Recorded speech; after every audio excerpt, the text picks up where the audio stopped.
This is Reflection 6 with Project Serve. Hello, this is the need screening phase of the design of our residual limb warming device. This was our original need statement that talks about needing thermal regulation in -20-degree weather. To refine this, we researched physiological, environmental, user input, and existing solution gaps. Our refined needs statement includes physiological, environmental, and user needs and fills existing solution gaps in a quantifiable way. Affected anatomy and physiology. In the musculoskeletal system, it is deeply affected by amputations causing muscle atrophy and disturbing the forces placed on the arm. The team will be focusing on the transradial amputations for this project. In the circulatory system, the blood flow and the thermal regulation has been altered, which results in a high increase of ischemia and necrosis. Here we are looking into the perfusion rate and the heat flux to prevent thermal damage and cover the skin surface area and to elevate the temperature.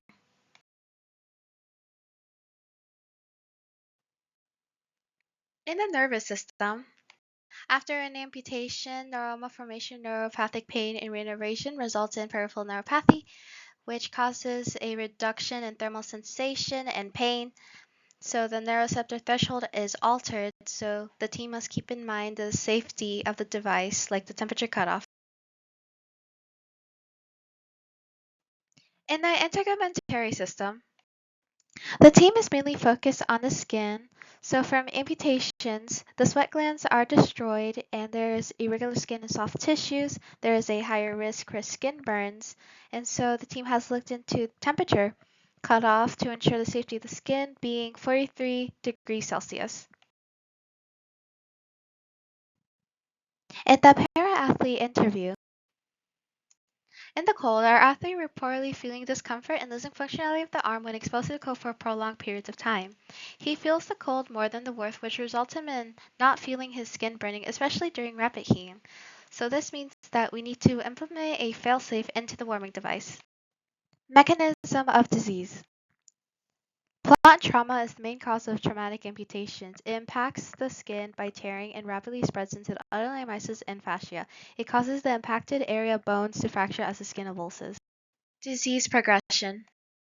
The main issue that para-athletes experience in cold environments is thermal discomfort in 0 to -20 Celsius degree weather.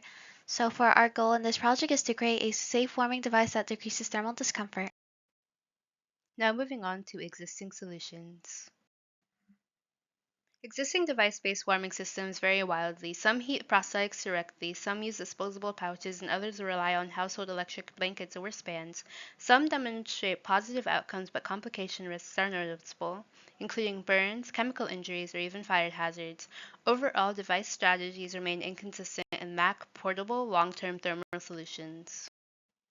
Material-based approaches include carbon fiber heating, graphene thermal conduction, far-infrared reflection, phase-change wax buffering, aerogel insulation, and gel liners capable of humidity control.